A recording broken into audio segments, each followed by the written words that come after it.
OG till I OD or blow up in flames. I'm a boss.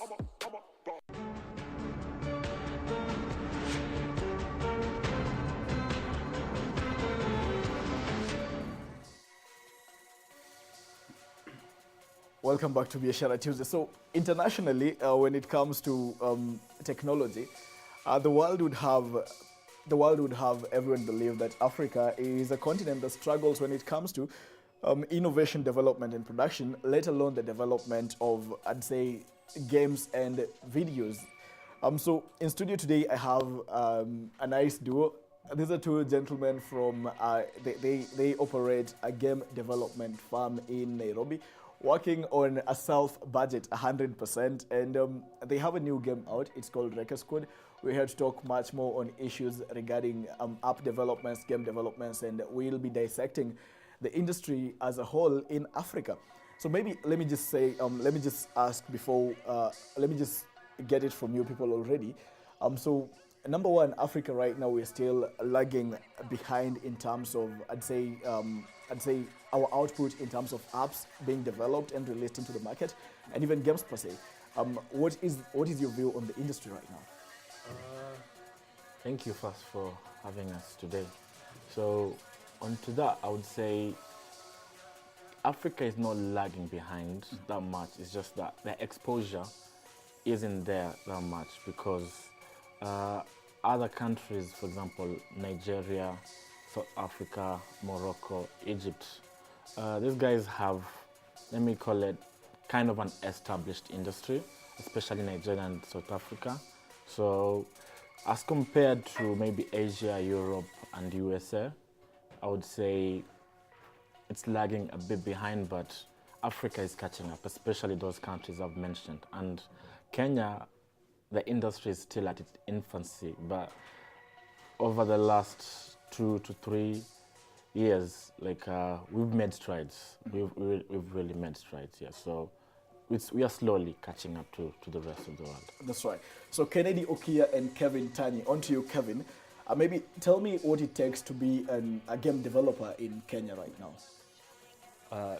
The first thing I'd say is you have to have great passion for that career, because it's not for this industry. It's like we are the pioneers, so we are setting the trend for the others. So for us, it's a challenge. There are no schools in Kenya, so you have to be self-taught. So you go to YouTube and other sites, learn about game dev. And I can say you have to have the passion and you have to have the drive, because it can take you more than 2 years when you're starting out. To just develop your first game, yeah. I think that's pretty much right. So maybe, Kennedy, I want you to paint for us a picture of maybe the background you have in terms of academics and so on, and Kevin will be doing the same as well. In terms of, are you a computer science major, or where did this come from, really? Funny enough, like every story, everyone keeps on saying we are self-taught. So my background is from finance. I studied finance. So this was based from what Kevin was saying, passion.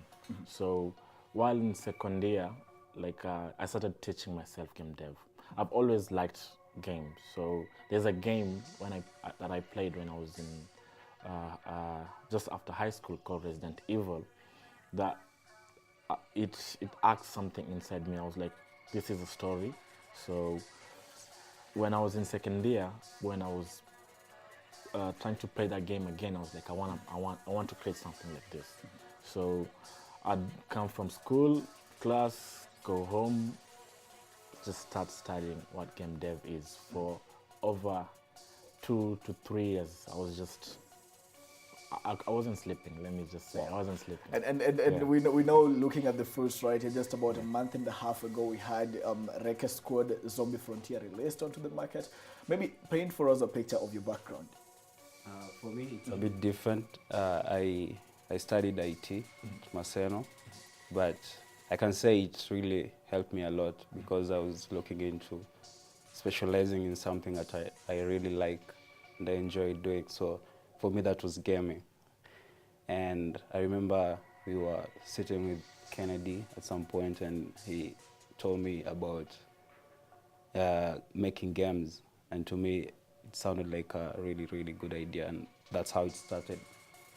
That's how we came up with Screen Art Studios, and this is where we are right now. Wow. So in 2016, there was a statistic that was done as regards maybe Africa right now in terms of where we are at when it comes to releasing products into the market as regards innovation, and especially in the gaming sector. And we had the likes of South Africa coming way ahead of Kenya, and followed by Nigeria. What does the future have for I say Kenya and Africa as a whole? Because we're still lagging behind. I said that earlier on, and you disputed that. When it comes to comparatively so with countries like Asia, the United States, in terms of quality and even the quantity at which they're releasing applications in the market right now. So what does the future have for Kenya in this industry? I think we're going in the right direction as far as Kenya is concerned, but I'd like to say it's a collective effort. Every stakeholder in the gaming industry has to play their part. The developers have to make really good games. Investors have to chip in, support the industry, and that's how we'll create jobs for the youths. And speaking of investors, Kevin, Yeah. You mentioned investors have to chip in. Your company, you still operate under, you mentioned earlier on, zero budgeting for your marketing and even development. Maybe let me ask this: how is the goodwill out there when you approach people and ask them, "We want you to come chip in on this"? How is the goodwill out there, and how supportive is the investor market for you people in the gaming industry right now? I think I can complain a bit. I think they're not that supportive, and I don't blame them that much, because you can't support something that you don't understand. So what is the opportunity that isn't there that they need to come in on? The gaming industry has a huge potential in Africa. So the mobile bit of it has a huge potential. So I think if investors come on board, there's money to be made in gaming in terms of selling advertisements, and there's just a whole pool of opportunities in the gaming industry. Wow. Talk to me about monetization, because at the end of the day, this one has to generate for itself. Yeah. We'll be talking about your app maybe later on as we continue the discussion. I've tried it out. I just downloaded it a while ago, and I think we'll be doing a demo right here. But talk to me about how you how starting off on a zero budget, you've had plenty more challenges, I'd say. If you'd mention a few, and then how you are planning maybe later on to combat this, because you have to come on top of the market at the end of it all. Yeah, so some of the challenges are, like you mentioned before, that maybe the lack of schools or institutions that teach game dev might result in substandard products. So a challenge, I see that as a challenge for us especially, and maybe for others, that you have to do other things on the side, then learn how to be a game developer on the side. So it takes a while for you to become skilled in that area, as compared to if I'd gone to a 4-year college or a 3-year college to study game development. So instead of studying finance, that could have been maybe a different story altogether. Well, the second challenge I would say is game development is a really, really expensive affair. Like, I'll not lie to you that. In terms of time resources? Times of time resources, because you don't develop a game for 2 hours and then go do other stuff. You develop a game for 12 plus hours in a day. Yeah. So you have to sit down. You're not working. If you're not working, it means how are you going to pay rent? How are you going to eat? How are you going to do all those things? Sure. Yeah, so I would say that is also another major challenge for game developers, especially in Africa and especially in Kenya, because like he said, investors can't invest in something that they don't know, which is new. So okay, then the other thing is specialization. That game development is not just coding. Game development is project management. Game development requires storytelling. Game development requires 3D artists. And 3D artists are those who make environments, those who make characters. Then you have sound engineers. See, all these people need to be working together for us to produce a product. And if you're at a small studio with a small budget, most of these things you tend to do them yourselves or seek free or cheap alternatives which end up affecting the quality of the product. So I would say those are kind of the major challenges. Sure enough. Yeah. So multiple developers they believe that investments in the region from major game publishers would help local industries grow faster. So we are thinking maybe international game publishers coming in to invest on the local talent that we have right here. Maybe talk to us about monetization of the app and how you finally get to cash on what you have in place right now. In mobile gaming, mobile gaming and making games for PS4, Xbox, it's a little bit different when it comes to the business side. For mobile gaming, you have to, for our market here, we create games and put them on Play Store for free. Mm-hmm. So that means you have to monetize through advertisements and selling digital items. That's the in-app purchases. So those are the main two revenue streams for mobile games, and that's what we are aiming for. And besides that, you can create a product for a specific company. Mm-hmm. Just to you can. It's called gamification. You can create a mobile game for a specific company, let's say Royco. Mm-hmm. You create a mobile game showing how to cook or how to use the product. That's right. Yeah. So let's go on to your game right now. We have Recce Squad, Zombie Frontier is on Play Store. There are photos showing on your screens right there of, I think those are captions. You can get them from the game itself. And the theme is war, because I was reading the introduction. It goes in 2032 where we have the World War III happening, and the country's frontier is changed. A modern warfare advanced to a new era. After the Ministry of Defense, and there's the mention of Recce Squad, there's the mention of Lindanchi, there's also the mention of seeing committee prisons right there. So maybe why the theme of, why is it so lucrative to developers? I think the localization aspect of creating a game is really important for us. Let's speak about the theme of war first, and then we'll get on to, because I got excited when I saw committee.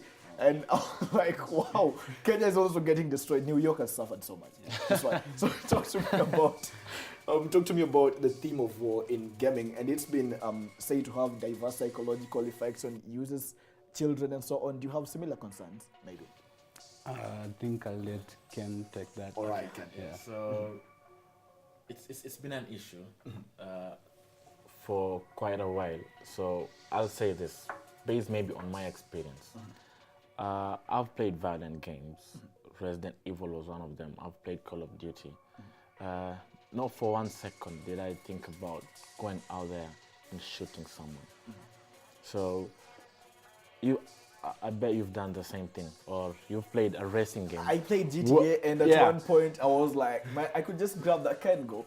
But did you do it? I wouldn't do that because the consequences would be there. So I think it could be getting much more into the moral fabric in which, I'd say, the moral environment in which the child is brought up. Yeah, true. Rather than just the game they're playing. Yeah, and let me use this example. Let's just veering away from the topic itself. Like. It's usually wrong for society to blame the woman who has been a victim of rape based on how she has dressed. So it's that person who has done that is a criminal. It's not the woman who is to blame. So it's the same thing we see with us, that a person who takes up a gun and goes and shoots, let's say, students in a school, like how it happens in the US, he is a criminal. Sometimes they blame it on he's mentally challenged or what, but I usually just think, that's my personal opinion, that this guy was a criminal. So using games as a scapegoat, that he played games. Don't blame the player. That's Yeah, right. exactly. So maybe as we finalize, there are the mentions of the likes of Matapeli who are infecting Nairobi City. And we have Kenya's elite forces Recce Squad who've been tasked by the national government. I don't know if you have the mention of the likes of Uhuru Kenyatta there, but under an operation called Lindanchi. So talk to me about this localization aspect, and then we just finalize on it by asking you people to go check it out on Play Store. Go ahead. As I was saying, the localization part of creating games for us is really important because we're making games for first Kenyans.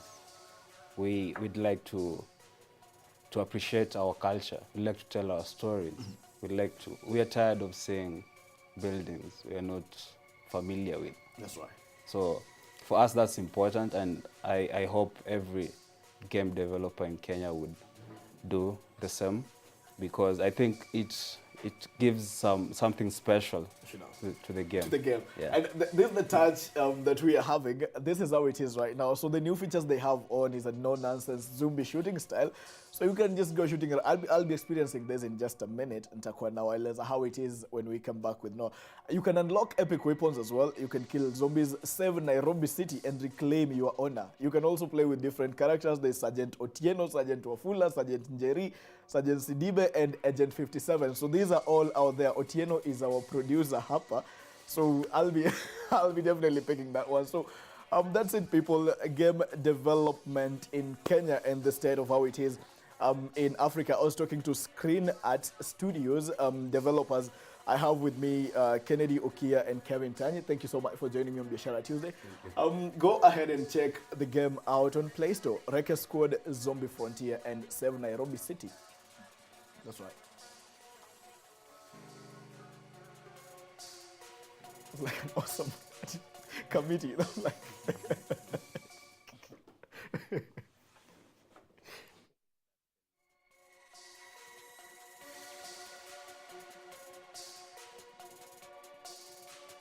kichwa kwenye magoti, kwenye tumbo limejaa, nasikia kwa kifua, kwenye miguu, hili neno lazima litembee, nasikia kwenye kichwa, kwenye magoti, kwenye tumbo limejaa, nasikia kwa kifua. Shot baba, nasikia kuzitoka, juu ya kule nimetoka, badang, wachanidu kama Daudi, brabadang, wachanidu kama Daudi.